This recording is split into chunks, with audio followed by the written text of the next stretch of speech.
A bad starter in your car means the engine cannot start properly.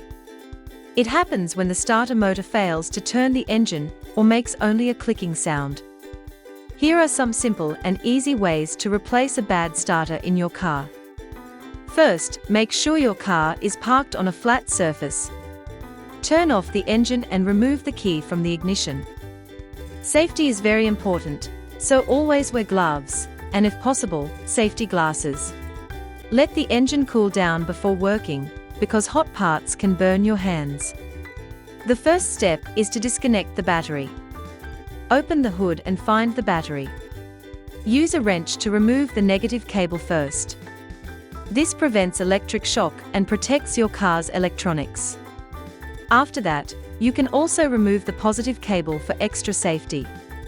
Never work on the starter with the battery connected. Next, locate the starter motor.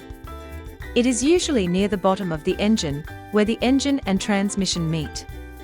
Sometimes it is easy to see from the top, but in many cars, you need to go under the vehicle. If needed, use a jack to lift the car and place jack stands under it. Once you find the starter, look at how it is connected. You will see thick wires attached to it.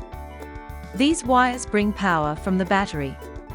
Use a wrench or socket to loosen the nuts and remove the wires carefully. Remember their position, or take a photo, so you can reconnect them correctly later. Now, remove the bolts holding the starter in place. Usually, there are 2 or 3 bolts. These bolts can be tight, so use steady force. Support the starter with one hand while removing the last bolt, because it can be heavy and may fall. After removing all bolts, gently pull the starter out.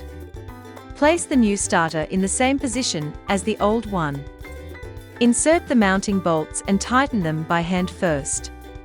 Then use a wrench to fully tighten them. Do not over-tighten, because you can damage the threads.